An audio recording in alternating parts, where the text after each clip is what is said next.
নমস্কার। আজ আমি তৈরি করব সজনে ফুল ভাজা। তেল দিয়ে দিলাম কড়াতে, তেলটা গরম হোক। এটা আমার গরম হয়ে গেছে, আমি দিয়ে দিলাম কালো জিরে আর শুকনো লঙ্কা ফোড়ন।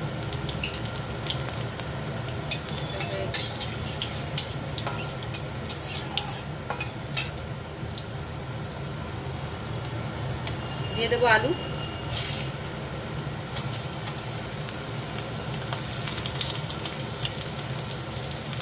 আলুটা ভাজা হোক।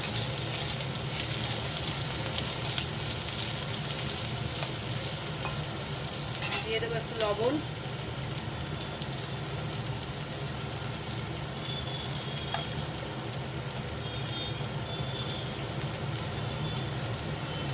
একটু হলুদ। আলুটা ভালো করে ভাজা ভাজা হোক।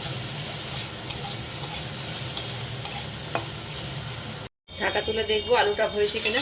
আলুটা দারুণ হয়ে গেছে, লাল লাল করে একদম। এবার আমি দিয়ে দেবো ওর মধ্যে সজনে ফুল।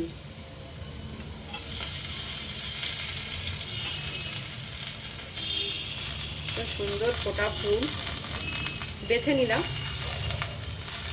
ওর মধ্যে প্রচুর কুঁড়ি আর নোংরা থাকে, তো একটু বেছে টেছে নিলাম।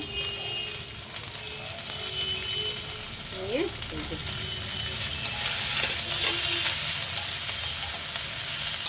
ভাজা হোক। আলুর মধ্যে তো লবণ একটু বেশি করে দিয়ে রেখেছিলাম, ওতে এই ফুলটা মজে যাবে।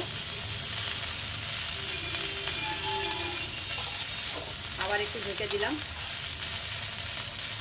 গ্যাসটা সিম করে দিলাম, ঢাকা থাক। গ্যাসটাও কমিয়ে দিয়েছি। এই তো সুন্দর হচ্ছে।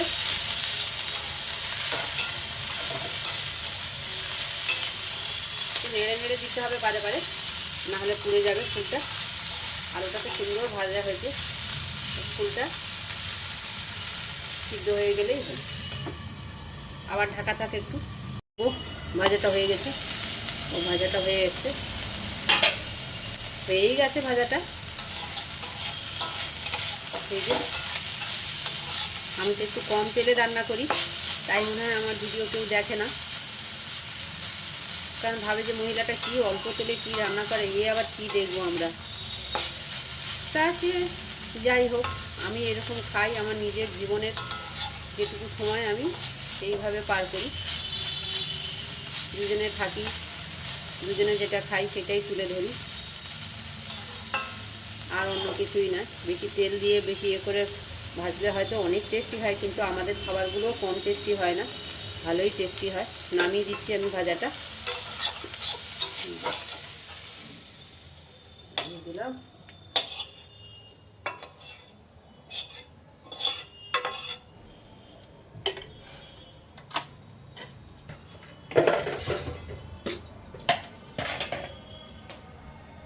নামিয়ে নিয়েছি প্লেটে, যে গার্নিশিং করে নিলাম। গার্নিশিং মানে কিছু নয়, ভাজা লঙ্কাটা একটু উপরে দিয়ে দিলাম।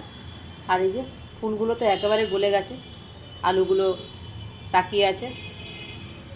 রেডি সিজনের সজনে ফুল ভাজা।